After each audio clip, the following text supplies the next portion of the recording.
Rain today. Figured this was gonna be the best day to see the cold start.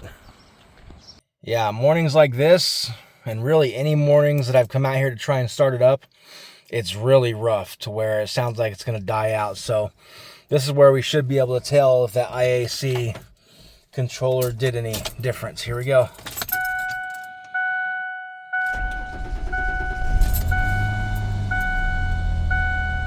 Instant improvement. Now we got some misfires. That's the spark plugs, but that is a much better start.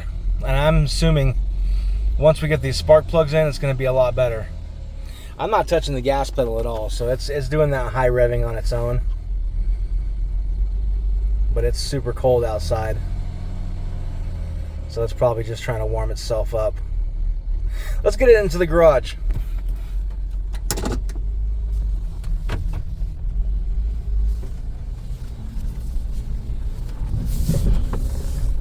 So if you watched the previous video, I believe it was titled All This for Spark Plugs. I'll put it right here. You'll see how crazy this was to get to the first spark plug. I had to remove the intake, the reservoir, this hood sensor, the cruise control module, all this stuff just to get into the first spark plug. So we're going to do this. I'm not going to do the whole thing on film. I'm just going to come back when we've got it all done. So we can see if it's made a difference. But that's what I got to do today. And this side is pretty easy. It's got pretty open area. Ooh, there's some spider webs in there, so I'm going to have to clean that out. I felt a spider web as soon as I put my hand in there. And this thing is notorious for having black widows. So we're going to go ahead and wait until we get that cleaned out. But let's get started. It's definitely easier the second time around. So we've got access to the first spark plug right here. We're going to go ahead and get that sucker out. Got that first plug out, and as you can see, man, this thing is toast. It's a tight squeeze to that second one right there, but if you go behind here and grab it, you can actually pry it off that way. Now getting the plug, though, that's going to be a little bit more difficult. Hopefully that swivel will work really good in there. I don't know, maybe you have to put it in between there or something. We'll figure it out here in a second. Alright, we're going to make this a little bit easier on ourselves, and we're going to remove this nut right here on the side of the block that's holding the dipstick in place. So got it loose. It's a 14 millimeter. Go ahead and get that out of there. Go ahead and pull that dipstick out. Get it out of the way. There you go. Go ahead and set this over here. If you have an old Explorer and you haven't changed out your wires, your plug wires, expect that this may happen. This is why I couldn't get the other spark plug out. This was covering the socket part. And this is the end of the spark plug boot. And you can see where it cracked off. Yeah, right there. So gonna have to get some new plug wires, but for now we'll probably just super glue it back on there. You don't want to run it without that, because that's what prevents spark from going right there to your exhaust manifold or even to your heads. So you definitely want to fix that or replace those before you put it back in there. This one is definitely a pain in the butt, but I finally got a wrench on it. It's finally coming out.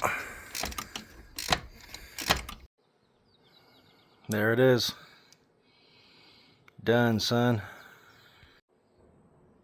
Alright, now let's get a little bit of crazy glue on there.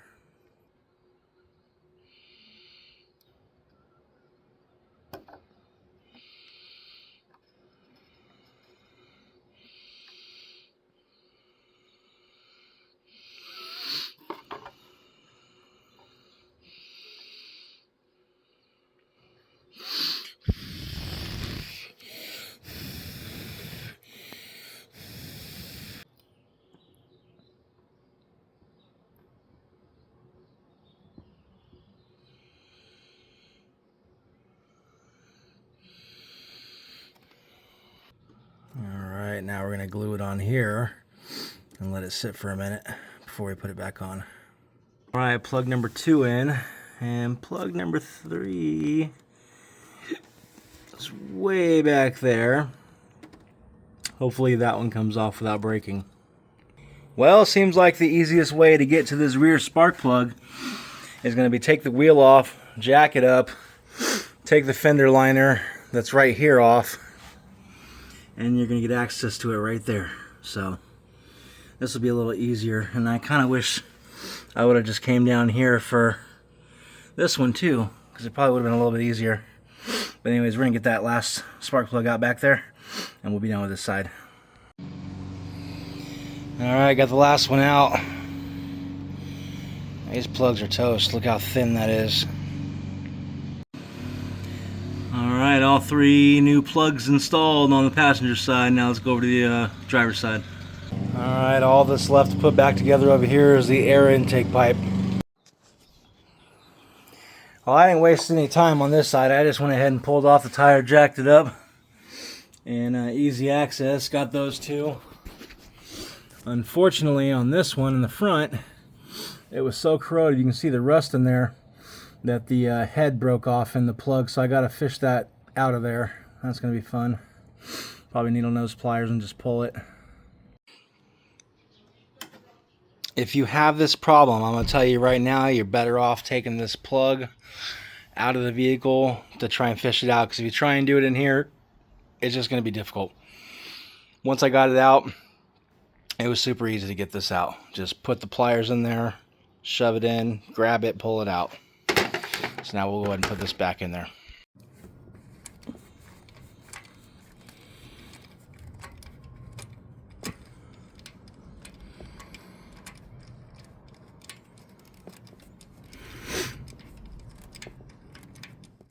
Driver's side done. That concludes all the spark plugs. Holy cow, look at those plugs. That one was obviously the worst one. Tip broke off, but we were able to get them all out, put some new ones in. It's a moment of truth. Is she gonna run better? I would sure hope so.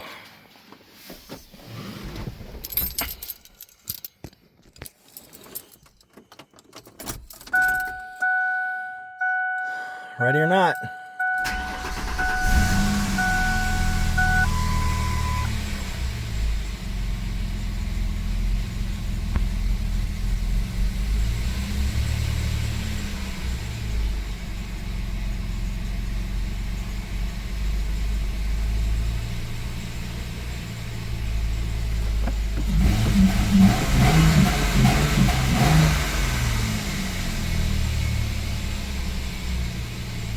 Feels good.